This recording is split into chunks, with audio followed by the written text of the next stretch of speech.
So hello friends, मेरा नाम है अमन आकाश और इस वीडियो में हम आपके साथ एनालिसिस करने वाले हैं एक ऐसे स्टॉक के बारे में जो कि बहुत दिनों से चर्चा में रही है।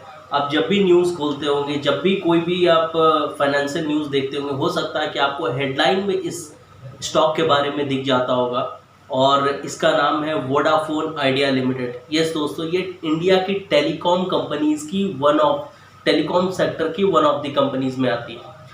इस वीडियो में हम आपके साथ बहुत ही डिटेल्ड एनालिसिस करने वाले हैं वोडाफोन इंडिया लिमिटेड के बारे में। और मैं आपको एक बात की गारंटी देता हूं कि इस वीडियो को देखने के बाद आपको वोडाफोन आइडिया लिमिटेड पे और कोई वीडियो देखने की ज़रूरत नहीं पड़ेगी, क्योंकि ये वीडियो बहुत ही कॉम्प्रिहेंसिव होने वाला है और बहुत ही डिटेल्ड होने वाला है। तो सबसे पहली चीज़ इस वीडियो में एक चीज़ है कि मैं आपको सबसे पहले कंटेंट बता देता हूँ कि मैं किस हिसाब से अप्रोच करने वाला हूँ, क्योंकि वीडियो थोड़ी लंबी हो सकती है। तो अगर आपको उस पर्टिकुलर कंटेंट में डायरेक्टली जंप करना है, आपको अगर सिलसिलेवार से आपको अगर कोई कंटेंट नहीं देखना है, तो मैं डिस्क्रिप्शन में कंटेंट के बगल में टाइम लिख दूंगा। आप डायरेक्टली उस टाइम पे जाइएगा और वहाँ से आपके सामने वो कंटेंट आ जाएगा, तो उस हिसाब से आपका थोड़ा सा टाइम सेव भी हो जाएगा। तो सबसे पहले देखते हैं कि हमारे पास कंटेंट्स क्या क्या है। तो सबसे पहले हम कंटेंट में डिस्कस करने वाले हैं हिस्ट्री ऑफ द कंपनी। तो हिस्ट्री में हम लोग क्या डिस्कस करेंगे कि ये वोडाफोन इंडिया लिमिटेड बनी कैसे, क्यों बनी, जियो का क्या इम्पैक्ट इस पे रहा। सेकंड, वो business model of the company, आखिर ये कंपनी कमाती कैसे, पैसे कैसे कमाती है ये कंपनी, कंपनी का और क्या क्या सर्विसेज देती है, कितना परसेंट रेवेन्यू किस चीज़ से आता है, ये सारी चीज़ों के बारे में डिस्कस करेंगे बिजनेस मॉडल में। थर्ड, करंट इश्यूज क्या क्या है कंपनीज के साथ। दोस्तों, मैं हमेशा ही किसी भी कंपनी का करंट इशू पे ज़्यादा फोकस करता हूँ, क्योंकि करंट इशू से ही हमको कंपनी का जो एकदम अप टू डेट सिचुएशन है वो हम लोगों को पता चलता है, रैदर देन पास्ट 5 साल का या 10 साल का फिगर्स के। तो करंट इश्यूज में सबसे पहले मैं इसमें डिस्कस करने वाला हूँ एजीआर के बारे में। सेकंड, वोडाफोन आइडिया लिमिटेड ने 4 सितंबर को, आज मैं ये वीडियो जब रिकॉर्ड कर रहा हूँ तो आज है 7 सितंबर, और 4 सितंबर को वोडाफोन आइडिया लिमिटेड के बोर्ड ऑफ डायरेक्टर्स ने मिलकर के एक मीटिंग की और 25,000 करोड़ रुपए के आसपास के फिगर्स को वो फंड रेजिंग करने वाले हैं। तो वो फंड रेजिंग कैसे करने वाले हैं उसके बारे में हम आपको बताएंगे। और थर्ड, इंडस टावर लिमिटेड पे का मर्जर होने वाला भारती एयरटेल के साथ, तो इसका वोडाफोन इंडिया लिमिटेड पे क्या इफेक्ट पड़ने वाला है वो डिस्कस होगा। Fourth, spectrum. दोस्तों, अगर कोई आदमी अगर टेलीकॉम कंपनी का एनालिसिस कर रहा है और उसको अगर स्पेक्ट्रम के बारे में नहीं पता है तो क्या खाक आपने एनालिसिस किया। इस वीडियो में हम आपको स्पेक्ट्रम के बारे में भी बहुत डिटेल में बताएंगे। Fifth, quarterly financial results. Quarterly financial results में हम क्या डिस्कस करने वाले हैं कि आज इस बार जो जून 30 क्वार्टर का जो रिजल्ट आया है इस कंपनी का, वो रिजल्ट कैसा रहा है, पिछले क्वार्टर के हिसाब से अच्छा रहा है या बुरा रहा है, तो क्यू एन क्यू बेसिस पे क्या रहा है, वाई और वाई बेसिस पे क्या रहा है, तो वो डिस्कशन होने वाला है। फिर हम जाएंगे कंपनी के पास्ट डाटा पर, यानी कंपनी का लास्ट 5 साल का जो डाटा है, जो फाइनेंशियल परफॉर्मेंस है, बैलेंस शीट का है, प्रॉफिट लॉस अकाउंट का है, रेशियोज का है, वो सब हम डिस्कस करेंगे। फिर हम जाने वाले कंपनी के की डाटा पर। देखिए दोस्तों, हर कंपनी को जो आप एनालाइज करते हैं तो उस पर कुछ की डाटा होता है। फॉर एग्जांपल, टेलीकॉम कंपनीज में क्या है कि आपका एवरेज रेवेन्यू पर यूज़र क्या है, सब्सक्राइबर बढ़े हैं या घटे हैं, और एक इंसान ये मंथली कितना जीबी डाटा यूज़ कर रहा है, चर्न रेट क्या है, तो ये सब के बारे में हम आपको की डाटा में एनालिसिस करने वाले। अब हम लोग स्टार्ट कर रहे हैं इस टॉपिक के बारे में। तो सबसे पहले आता है हिस्ट्री ऑफ द कंपनी। तो ये कंपनी बनी थी 2018 31 अगस्त 2018 को इस कंपनी का मर्जर फाइनल हुआ था। क्यों हुआ था? 2016 में जियो लॉन्च हुआ था और जियो आते के साथ 6 महीने तक अपने सारे सब्सक्राइबर को फ्री में डाटा देते गया, फ्री में वॉइस कॉलिंग देते गया। तो इसका इम्पैक्ट क्या हुआ, सारे कस्टमर्स, न्यू कस्टमर जियो के बनते गए, और चूंकि 6 महीना तक सारा कुछ फ्री मिल रहा था तो लोगों ने क्या किया, एयरटेल या उस समय के जितने भी एग्जिस्टिंग टेलीकॉम कंपनीज थे उनका सब्सक्रिप्शन लेना या रिचार्ज कराना ही बंद कर दिया। तो उसका इम्पैक्ट क्या हुआ, इनके पास कैश फ्लोज बिगड़ गए, इनको रेवेन्यू नहीं हो रहा था। पर इनका जो बिजनेस मॉडल है वो बहुत ही कैपिटल इंटेंसिव बिजनेस मॉडल है, यानी कि बहुत ही कैपिटल लगता, तो इनका फिक्स्ड कॉस्ट और इनका खर्चा तो लग ही रहा था। तो इसके कारण अब 6, 7, 8 महीने अगर ऐसा ही चलता रहा तो कंपनी को सर्वाइव करना बहुत मुश्किल हो जाता है। तो इसके कारण इन्होंने क्या किया, मार्च 2017 में मर्जर के लिए अप्रोच किया। वोडाफोन लिमिटेड और आइडिया सेलुलर लिमिटेड दोनों ने मिलकर मर्जर के लिए अप्रोच किया और 31 अगस्त 2018 को आकर इनको मर्जर का अप्रूवल मिल गया। अब आते हैं हम लोग बिजनेस मॉडल की तरफ। तो इस कंपनी का जनरली दो लिम्स ऑफ बिजनेस है। सबसे पहला एक तो है मोबिलिटी, यानी कि मोबाइल का काम हो गया, कॉलिंग हो गया, ब्रॉडबैंड हो गया, और सेकंड है एंटरप्राइज सॉल्यूशन। तो मोबिलिटी से इनको 97% ऑफ रेवेन्यू आता है। मतलब अभी भी ये company Vodafone idea limited purely mobility पे ही डिपेंड है, मोबाइल सर्विसेज पे ही डिपेंड है। बट इन्होंने स्टार्ट किया हुआ है एंटरप्राइज सॉल्यूशन सर्विसेज, क्योंकि इनके जो कंपटीटर्स थे वो पहले से कर रहे थे, तो इनको अगर फ्यूचर में कम्पीट करना है तो कहीं ना कहीं से तो स्टार्ट करना ही पड़ेगा। तो आते हैं देखते हैं मोबिलिटी से इनको क्या क्या होता है। सबसे पहले वॉइस कॉलिंग होता है मोबिलिटी में, जो हम लोग फ़ोन लगा करके बात करते हैं, वो हो गया वॉइस कॉलिंग। सेकंड हो गया ब्रॉडबैंड सर्विसेज, इनका सेकंड सोर्स ऑफ रेवेन्यू।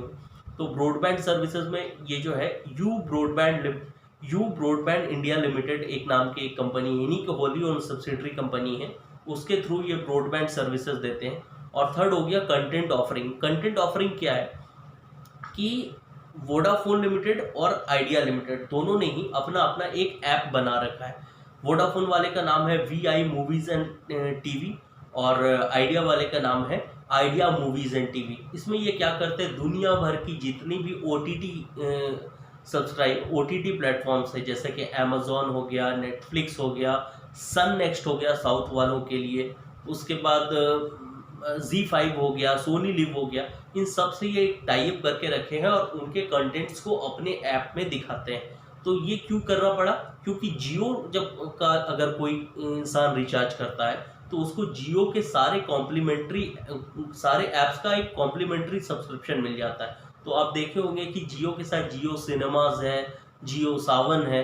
तो इस स्टेप को काउंटर करने के लिए इनको भी अपना कंटेंट ऑफरिंग चालू करना ही था। खाली वोडाफोन आइडिया लिमिटेड नहीं कर रही है, एयरटेल भी करती है। सेकंड, अब हम लोग आते हैं नेक्स्ट बिजनेस मॉडल में ही, मार्केट शेयर इस कंपनी का कितना है। तो टेलीकॉम मार्केट में, अगर टेलीकॉम सेक्टर की मैं बात करें तो इस कंपनी का 27% तक का शेयर है। आपको लग रहा होगा कि ये बहुत ज़्यादा है, पहले और भी ज़्यादा हुआ करता था। अब ये घटते इनका जो है सब्सक्राइबर बेस बहुत दिन से घटता हुआ जा रहा है और अब ये 27% आ गया। अगर हम ब्रॉडबैंड मार्केट के बारे में बात करें तो 16.5% ब्रॉडबैंड वोडा आइडिया लिमिटेड के थ्रू दिया जाता है। ब्रॉडबैंड में अगर हम बात करें तो जितनी भी सरकारी कंपनी है BSNL और MTNL ये डोमिनेट करती है। ये दोनों मिल करके 50% से ज़्यादा आज भी केस में इंडिया में ब्रॉडबैंड सर्विसेज देती है। और अगर सच बताऊं तो BSNL जिंदा भी इसी कारण से, अदरवाइज उसका मोबिलिटी सर्विसेज तो कोई यूज़ करता नहीं है। थर्ड, 4G सब्सक्राइबर का इनका कितना रेशियो है, तो 4G सब्सक्राइबर 17% है इनके पास। अब हम आते हैं करंट इश्यूज इस कंपनी से रिलेटेड। तो करंट इश्यूज क्या है, AGR का इशू है। सेकंड, मैंने आपको बताया कंपनी फंड रेजिंग करने वाली है। और थर्ड, इंडस टावर में इन्वेस्टमेंट का। तो सबसे पहले AGR के बारे में बात करते हैं। AGR का फुल फॉर्म होता है एडजस्टेड ग्रॉस रेवेन्यू। इसमें क्या है कि 1999 में एक डिपार्टमेंट ऑफ टेलीकॉम और टेलीकॉम सेक्टर की कंपनीज दोनों एक अग्रीमेंट में आई थी कि ऐसा कीजिए, आपको जो कुछ भी रेवेन्यू होता है, मैं ध्यान से दीजिएगा, मैं आपको प्रॉफिट की बात नहीं कर रहा हूँ, मैं आपसे रेवेन्यू की बात कर रहा हूँ। अगर आपको जो कुछ भी मोबाइल सर्विसेज से रेवेन्यू होता है उसका कुछ एक खास परसेंटेज आप गवर्नमेंट के साथ शेयर करेंगे, इसको हम लोग बोलते हैं एडजस्टेड ग्रॉस रेवेन्यू। आज के डेट में मैं आपसे बात करूं तो आज ये AGR का रेट है 8% ऑफ एडजस्टेड ग्रॉस रेवेन्यू। झगड़ा कहाँ पे हो गया, डिपार्टमेंट ऑफ टेलीकॉम में और टेलीकॉम कंपनीज में। 2005 के आसपास में नया सर्विसेज लॉन्च भी होने लगा था, तो टेलीकॉम कंपनी और गवर्नमेंट में झगड़ा होने लगा एडजस्टेड ग्रॉस रेवेन्यू के डेफिनेशन को लेकर के। टेलीकॉम कंपनी का कहना था कि हम आपको जो वादा किए हैं, जो हमारा एग्रीमेंट है, उसमें हम आपको 8% ऑफ कोर टेलीकॉम सर्विसेज का रेवेन्यू हम आपसे शेयर करेंगे, यानी जो बात करने से जो रेवेन्यू हो रहा है, फ़ोन में बात करने से, उसका शेयर करेंगे। बट गवर्नमेंट का क्या कहना था कि 8% ऑफ कोर टेलीकॉम सर्विसेज नहीं, हम आपसे टोटल जितना भी आप सर्विसेज सेल कर रहे हैं उसका 8% हम आपसे चाहते हैं। तो गवर्नमेंट का ये कहना था। तो इसके कारण ये झगड़ा 2005 में जाकर के सुप्रीम कोर्ट में गया, मतलब अलग अलग लेवल ऑफ कोर्ट में जाता गया। और अभी 6 दिन पहले यानी कि 1 सितंबर 2020 को जाकर के इसका फाइनल फैसला आया है कि गवर्नमेंट के हक में सुप्रीम कोर्ट ने फैसला दिया है कि टेलीकॉम कंपनीज को टोटल रेवेन्यूज का कुछ परसेंटेज जाकर के शेयर करना पड़ेगा। अब आता है बात कि जिस समय गवर्नमेंट ने कोर्ट केस में, मतलब केस जो है कोर्ट में गया था, उस समय इन पे जो कंपनीज पे जो लाइबिलिटी था वो था 28,000 करोड़ रुपए का। आज के डेट में उस 28,000 करोड़ पे इंटरेस्ट लगते लगते और पेनल्टीज लगते लगते ये अमाउंट पहुंच गया 58,250 करोड़ तक, 58,250 करोड़ के आसपास में। आज के डेट में क्या सिचुएशन है कि 7,000 साढ़े 7,000 करोड़ रुपए वोडाफोन आइडिया लिमिटेड ने डिपार्टमेंट ऑफ टेलीकॉम को पहले ही चुका दिए थे। और आज के डेट में मैं जब ये वीडियो बना रहा हूं तो वोडाफोन आइडिया लिमिटेड को और 50,000 करोड़ रुपए एजीआर के ड्यूज के रूप में गवर्नमेंट को चुकाना है। तो अब एक बात देखने के आया कि अगर वोडाफोन आइडिया लिमिटेड का अगर आप बैलेंस शीट जाकर के देखिएगा तो 31 जून का अगर आप रिजल्ट देखिएगा उठा करके, तो आप देखिएगा कि 48,000 करोड़ रुपए का तो इनका नेगेटिव रिजर्व एंड सरप्लस चल रहा है। तो ये कंपनीज इतना पैसा चुकाएंगी कहाँ से, जिस कंपनी का नेगेटिव रिजर्व एंड सरप्लस चल रहा है, बोरोइंग्स बहुत ज़्यादा भर कर है, सब्सक्राइबर घटते जा रहे हैं। और ऐसा कहा जा रहा था कि अगर एक बार में इस कंपनी को, वोडाफोन आइडिया लिमिटेड को एजीआर के ड्यूज पे करने को अगर फोर्स किया गया तो हो सकता है ये कंपनी बंद हो जाएगी। तो यहाँ पर आकर के टेलीकॉम डिपार्टमेंट ने सोचा कि अगर ये कंपनी बंद हो जाती हमको तो रेवेन्यू ऐसे भी नहीं मिलने वाला, क्योंकि इस कंपनी के आज के डेट में तो औकात है नहीं कि एक बार में 50,000 करोड़ रुपए दे दे। सेकंड, अगर ये कंपनी बंद हो जाती है तो इसका जितना भी मार्केट शेयर है वो फिर जियो ले लेगा और इंडिया में उसके बाद सिर्फ 2 ही टेलीकॉम कंपनी बच जाएगी, एयरटेल और जियो। और भी छोटी छोटी टेलीकॉम कंपनी है, बीएसएनएल भी है, पर उसको कोई पूछता नहीं है। मेनली आज के डेट में जियो, वोडा और एयरटेल ही है। अब अगर वोडा भी चली जाती है तो फिर जियो और एयरटेल ही बच जाएगी। तो मोनोपोली जैसी सिचुएशन कोई क्रिएट ना हो, उसके कारण सुप्रीम कोर्ट ने इनको अलाउ किया कि आप 10 इंस्टॉलमेंट्स में पेमेंट करो और सबसे पहला इंस्टॉलमेंट आपको 31 मार्च के आसपास में करना पड़ेगा 10% का। उसके बाद की इंस्टॉलमेंट्स आपको 7 फरवरी के आसपास में पेमेंट करते रहना पड़ेगा आपको अगले 10 इंस्टॉलमेंट के अंदर में। और अगर आप पेमेंट नहीं करते हैं, यानी वोडा आइडिया लिमिटेड अगर पेमेंट नहीं करती है तो उस अमाउंट पे उनकी इंटरेस्ट भी चार्ज किया जाएगा और इसको कंटेम्प्ट ऑफ कोर्ट भी माना जाएगा। सेकंड, अब हम लोग आते हैं फंड रेजिंग के बारे में। तो फंड रेजिंग में क्या है कि 4 सितंबर को, यानी कि आज से 3 दिन पहले, इस कंपनी का बोर्ड ऑफ डायरेक्टर्स मीटिंग की है और उन्होंने फैसला लिया कि through equity and through debts ये कंपनी 25,000 करोड़ रुपए के आसपास में फंड रेजिंग करेगी। मुझे नहीं लगता कि ये 25,000 करोड़ रुपए का फंड रेजिंग इनके लिए सफिशिएंट होगा या नहीं होगा। ये तो बात की बात है, क्योंकि अभी तक के बैलेंस शीट देख करके तो 25,000 करोड़ रुपए का फंड रेजिंग कम ही लग रहा है। हो सकता है कि और कोई सोर्स ऑफ रेवेन्यू से इनको और पैसे आए। थर्ड है इंडस टावर और इंफ्राटेल के बीच में मर्जर।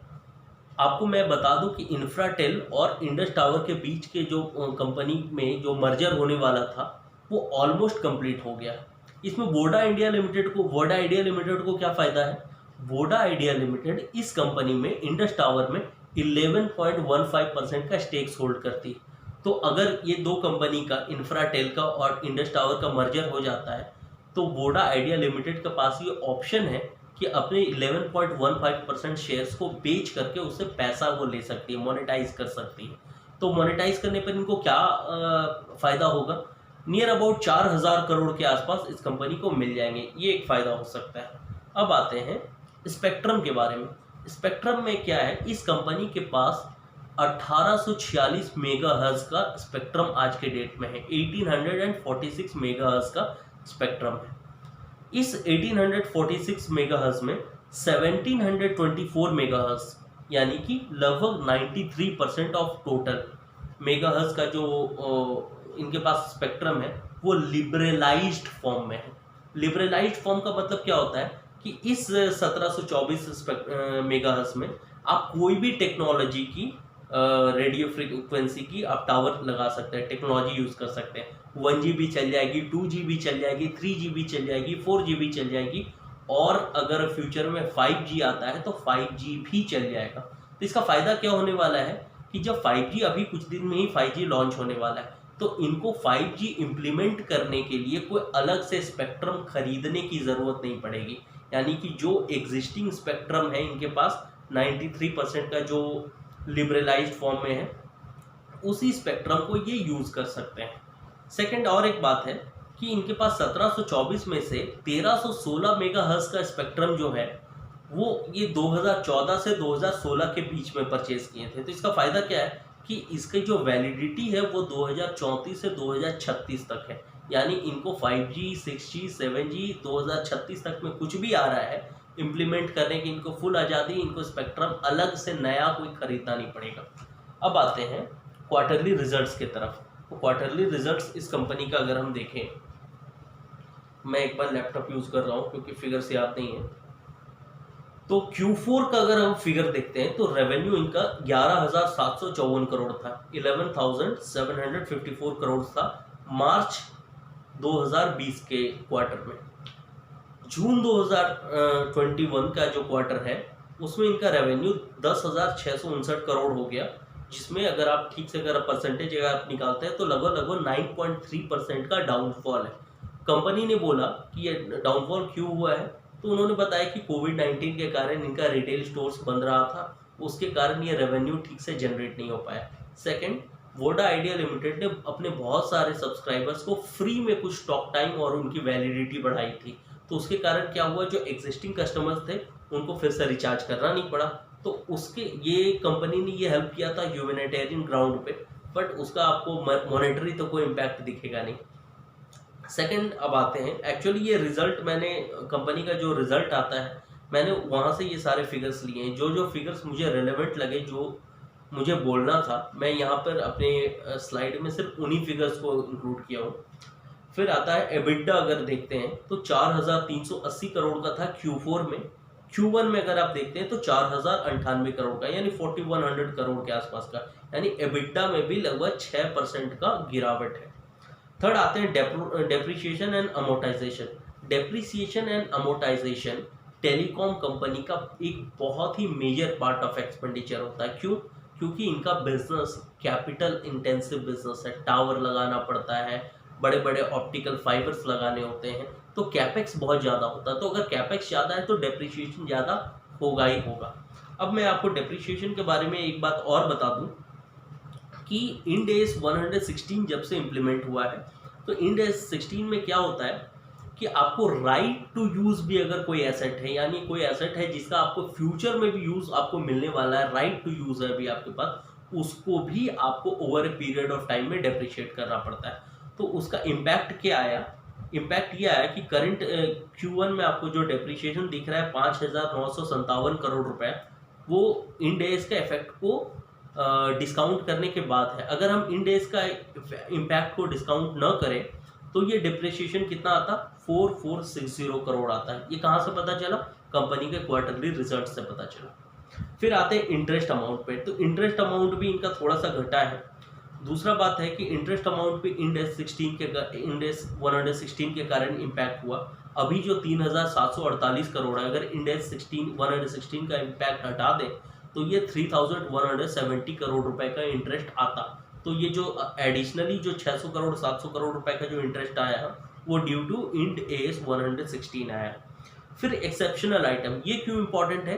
क्योंकि 1 सितंबर जब ये कंपनी अपने रिजल्ट्स बना रही थी, क्वार्टरली रिजल्ट्स, उससे पहले का जो सुप्रीम कोर्ट का हियरिंग था उसमें इनको ऐसा फील होने लगा था अब तो एजीआर ड्यूज पे करना ही पड़ेगा। तो ये कंपनी क्या की थी, अपना जो भी जो एजीआर ड्यूज होने वाला था उसको एक्सेप्शनल आइटम में जा करके वो डिस्क्लोज की थी। तो इसलिए आप देखिए कि पहले 5,954 करोड़ रुपए का था और यहाँ पर आकर के Q1 में 19,896 करोड़ रुपए का इन्होंने एक्सेप्शनल आइटम में एजीआर ड्यूज को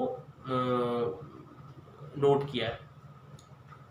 सुप्रीम कोर्ट ने कहा था कि आप 3 महीने में आप 3 इंस्टॉलमेंट्स में आप चुकाएं उस समय, मतलब पहले की, यानी जून 30 के पहले का। तो उस हिसाब से मुझे लग रहा है कि ये उस हिसाब से ये वन थर्ड करके 19,000 करोड़ रुपए का एक्सेप्शनल आइटम डाले। पैट की अगर बात करें, नेट प्रॉफिट की, तो Q4 में 11,643 करोड़ रुपए का लॉस था। इस क्वार्टर में, Q1 के क्वार्टर में, ये लॉस बढ़ करके 25,000 करोड़ का हो गया। सबसे बड़ा रोल किस चीज़ का आता है? एक्सेप्शनल आइटम के कारण ही इनका सबसे ज़्यादा बड़ा लॉस जो है वो वाइड हुआ है। अगर वो नहीं होता तो भी 7,000 करोड़ का लॉस होता, पर एक एक्सेप्शनल आइटम के कारण भी इनका लॉस वाइडन तो हुआ ही है। अब हम लोग आते हैं फाइनेंशियल डाटा के बारे में। कंपनी के लास्ट 4-5 साल का मैं डाटा दे रहा हूँ। ये डाटा भी मैंने कंपनी के और स्क्रीनर वेबसाइट से मैं डाउनलोड किया हूँ, और सेम ही कंपनी के एनुअल रिपोर्ट में भी होगी।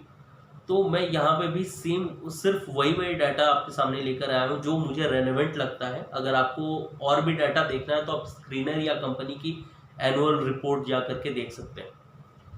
तो सबसे पहले रेवेन्यूज़ की मैं बात करूँ तो आप देखिए रेवेन्यूज़ जो है इस कंपनी का किस हिसाब से हर बार इनका जो है थोड़ा करके बढ़ा है 2018 के बाद से।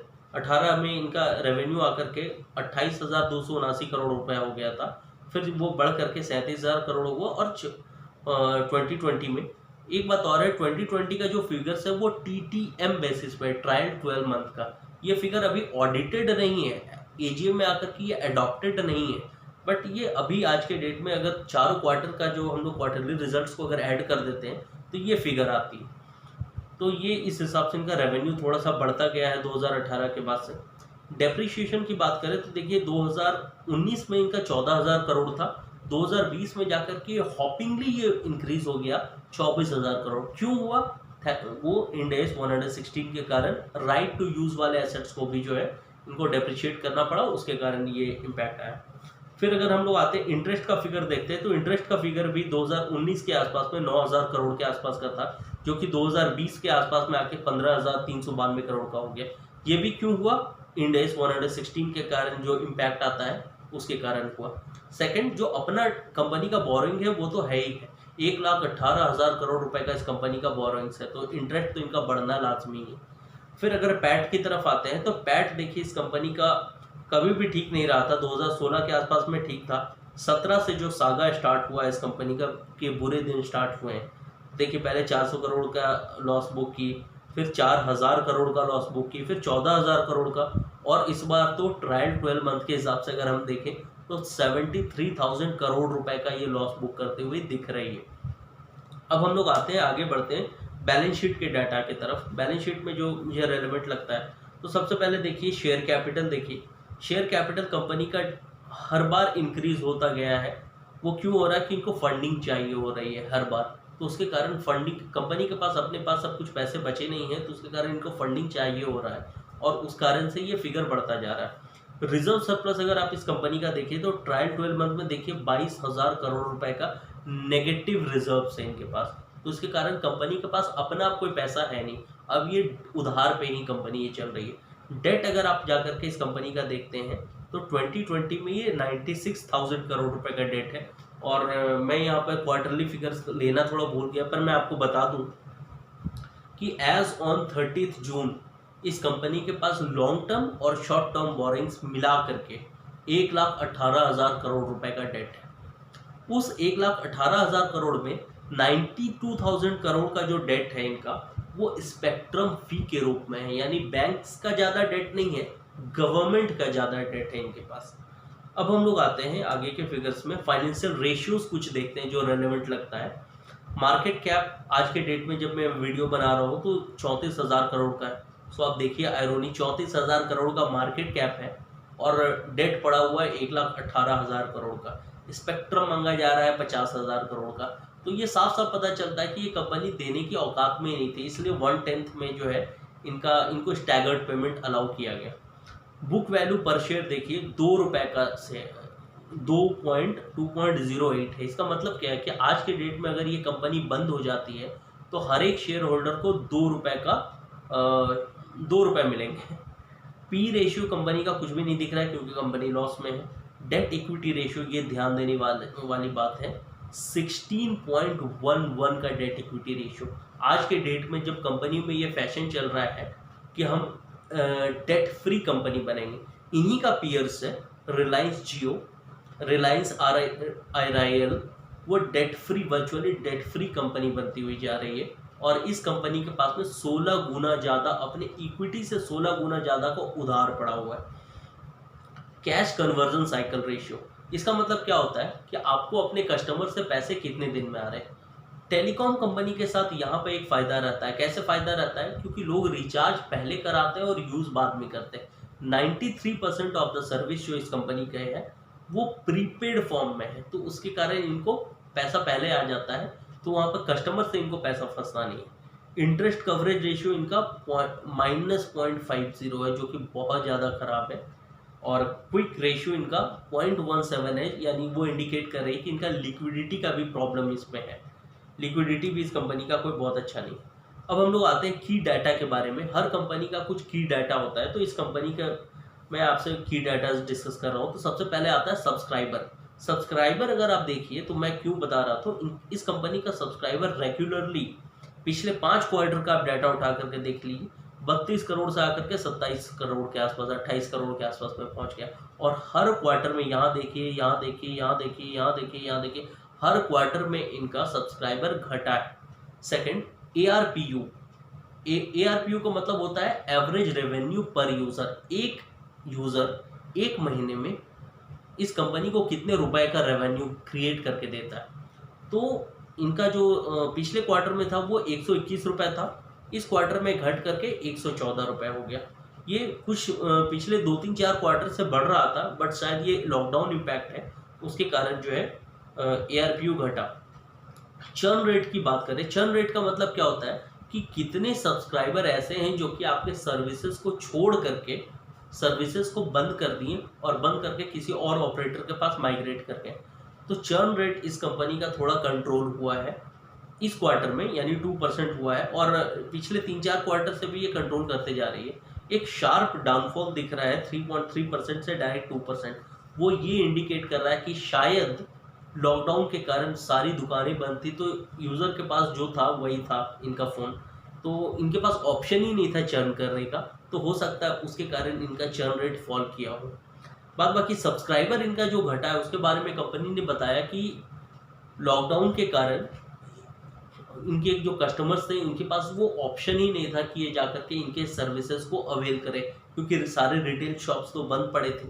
तो ये कारण, पर मुझे ये कंपनी का ये वाला स्टेटमेंट कोई बहुत ज़्यादा सही नहीं लगता है, क्योंकि आपका सिर्फ लॉकडाउन के कारण अगर आपका सब्सक्राइबर घटता तो एक क्वार्टर में घटता, Q1 में घटता।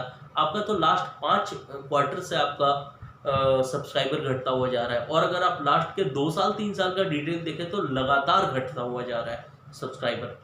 तो ये था। और नेक्स्ट आते हैं पीयर कंपैरिजन कर रहे हैं हम लोग वोडा आइडिया, एयरटेल और जियो के बीच में। ये तीनों कंपनी के बीच में एक कंपैरिजन है की डाटाज को लेकर के। तो मैं आपको मोबाइल सब्सक्राइबर का डिटेल अगर बताऊं तो वोडा के पास 31 करोड़ है, एयरटेल के पास भी 31 करोड़ है, और देखिए जियो बाजी मारता हुआ दिख रहा है, 40 करोड़ के आसपास का इनका मोबाइल डाटा सब्सक्राइबर है। ब्रॉडबैंड का अगर देखें तो ब्रॉडबैंड इनके पास, वोडा आइडिया के पास 11 करोड़ लोग ऐसे हैं जो इनका ब्रॉडबैंड यूज़ करते हैं, 14 करोड़ ऐसे लोग हैं जो एयरटेल का ब्रॉडबैंड यूज़ करते हैं, और 39.83 करोड़ लोग ऐसे हैं जो कि जियो का ही ब्रॉडबैंड यूज़ कर रहे हैं। थर्ड अगर बात करते हैं सब्सक्राइबर, डाटा सब्सक्राइबर का क्या हिसाब किताब है, तो डाटा सब्सक्राइबर इनका वोडा आइडिया लिमिटेड का 13 करोड़ लोग हैं, एयरटेल का 14 करोड़ लोग हैं, और जियो का 39.83 करोड़ है। तो जियो को देख करके एक चीज़ समझ में आता है कि जियो का जो कस्टमर है वो इस टाइप का कस्टमर है कि एक ही रिचार्ज कराता है जिसमें वो फ़ोन से बात भी कर लेता है, डाटा भी ले लेता है, और ब्रॉडबैंड का भी यूज़ कर लेता है। बट इनके साथ जो सिचुएशन है बाकी दोनों कंपनीज़ के साथ, वो थोड़ी ऊपर नीचे ढीली ढाली है। ARPU की अगर बात करें वोडा, एयरटेल और जियो के बीच में, तो ARPU के मामले में वोडा आइडिया सबसे कम है, यानी वोडा आइडिया को अपने सब्सक्राइबर से सबसे कम पैसा रिसीव होता है। 114 रुपये वोडा आइडिया को होता है, एयरटेल को 157 रुपये रिसीव होता है। इनके प्लान्स थोड़े महंगे हैं, और दूसरा इनका कारण है थोड़ा सा ज़्यादा होने का कि एयरटेल का जो बिजनेस है वो अफ्रीका में भी है और दूसरे देशों में भी है, तो वहाँ जो कमी इनको इंडिया से हो सकता है बाहर से पूरा हो जाता है। थर्ड, जियो में 140 रुपये का रेवेन्यू। चर्न रेट की अगर बात करें तो चर्न रेट के मामले में जियो बेस्ट है। 0.5% लोग ही ऐसे जो जियो का सर्विसेज छोड़कर जाते हैं। वोडा आइडिया का 2% है, एयरटेल का 2.2% है। मंथली डाटा यूजर्स के हिसाब से अगर आप देखिए तो वोडा आइडिया लिमिटेड के सबसे कम लोग हैं जो कि डाटा यूज़ करते हैं। एक यूज़र एक महीने में 10.85 GB ही यूज़ करता है वोडा आइडिया का। अगर इसको कंपेयर करें एयरटेल से, वो 16.26 GB है और जियो में 12.10 GB है।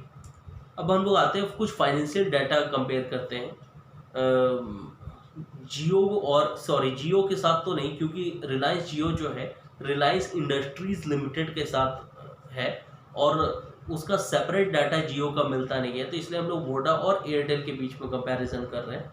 तो current market price Voda idea का 12 रुपये है, एयरटेल का 500 रुपये है।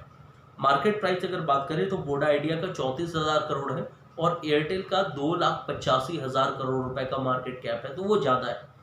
थर्ड, 5 ईयर रिटर्न्स की अगर आप देखें तो वोडा आइडिया ने लास्ट 5 साल में -33% का रिजल्ट दिया है, रिटर्न दिया है, और एयरटेल ने +10% का रिटर्न दिया है। यानी एयरटेल में रिटर्न म्यूचुअल फंड जैसा है। डेट इक्विटी रेशियो की बात करें तो वोडा आइडिया लिमिटेड का डेट कंट्रोल से बाहर है, बिना फंडिंग के ये कंपनी जिंदा नहीं रह सकती। एयरटेल कंट्रोल्ड में है, 1.92 थोड़ा ज़्यादा होता है। डेट इक्विटी रेशियो 1:1 या 1.5 तक भी ठीक रहता है, 2 भी ज़्यादा होता है। बट अगर वोडा आइडिया लिमिटेड से कंपेयर करें तो एयरटेल फिर भी एक बहुत सही पोजीशन पे है। रिटर्न ऑन इक्विटी की अगर बात करें तो लास्ट के इस साल में -131% का रिटर्न दी है वोडा आइडिया, जबकि एयरटेल 7.79% का पॉजिटिव रिटर्न दिया है। क्विक रेशियो की अगर बात करें तो दोनों कंपनी की लिक्विडिटी ठीक ठाक नहीं लगती है। वोडा आइडिया का तो बहुत ही ख़राब है 0.17, एयरटेल का कुछ ठीक है पर ये भी कोई बहुत अच्छा नहीं है, 0.64 है। अब हम लोग आते हैं प्रमोटर की शेयर होल्डिंग के बारे में बात करते हैं। तो वोडा आइडिया लिमिटेड में दोनों प्रमोटर्स, एक तो वोडाफोन ग्रुप और दूसरा आदित्य बिरला ग्रुप, दोनों मिलकर के 72.05% होल्ड करते हैं। आदित्य बिरला ग्रुप 27.66% होल्ड करता है, वही वोडाफोन ग्रुप 44.39% होल्ड करता है। इस कंपनी में अगर FIIs का देखें तो देखिए FIIs का होल्डिंग लगातार पिछले 5 क्वार्टर से घटता जा रहा है, 15%, 14%, 12%, 8% और 7%। तो लगातार इनका FIIs का शेयर होल्डिंग घटा है। वैसे DIIs का भी बात करें तो DIIs का भी ओवर पीरियड ऑफ 5 क्वार्टर देखिए लगातार इनका जो है शेयर होल्डिंग घटता आया है। तो ये ऐसी कंपनी है जिसमें प्रमोटर का तो शेयर होल्डिंग ठीक ठाक है, बट FII और DII का शेयर होल्डिंग लगातार घटता जा रहा है। सो दोस्तों ये था मेरे तरफ से। अच्छा, एक और बात, एक डिस्क्लेमर मैं आपको शुरू में भी दे दिया था और एक बार और डिस्क्लेमर दे देता हूँ कि this is just an educational review, so it should not be construed as an investment advice.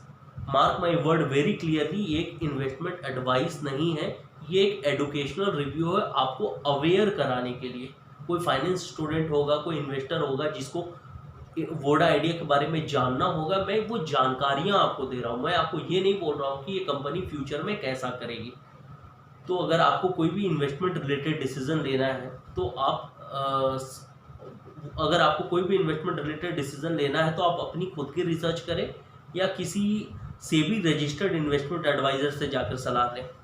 अगर इस वीडियो के बारे में मैं आपसे बात करूं तो मैं आपको कोई भी एज सच इन्वेस्टमेंट एडवाइस अब तक दिया ही नहीं हूं, क्योंकि मैं ये वीडियो को प्योरली एजुकेशनल पर्पज से बनाना चाह रहा था और इसमें कोई भी इन्वेस्टमेंट एडवाइस नहीं है। कोई भी मैंने आपसे फ्यूचर की बातें नहीं की है, फ्यूचर इसमें फंडामेंटल एनालिसिस भी नहीं है। ये प्योरली जितना भी डाटा था जो कि स्कैटर्ड फॉर्म में पब्लिक प्लेटफॉर्म में था, मैंने आपके साथ सारा कंपाइल करके आपके साथ डिस्कस किया। फंडामेंटल एनालिसिस क्या होता है, अब इसी बेसिस पे मैं अगले 2 साल 3 साल का इस कंपनी का फ्यूचर प्रेडिक्ट करूंगा, प्रॉफिटेबिलिटी प्रेडिक्ट करूंगा, उस हिसाब से शेयर प्राइस प्रेडिक्ट करूंगा। तो इसको बोलते हैं फंडामेंटल एनालिसिस। ये फंडामेंटल एनालिसिस नहीं था। सो ये purely with in the ambit of से भी है, इतना अलाउड है, इसलिए मैं आपको दे रहा हूँ। सो अगर आपको ये वीडियो अच्छा लगा है तो प्लीज़ अपने और दोस्तों के साथ भी शेयर कीजिए, उनको भी एडुकेट कीजिए, अवेयर कीजिए। So thank you very much, bye bye, and please like subscribe to my channel. Bye bye.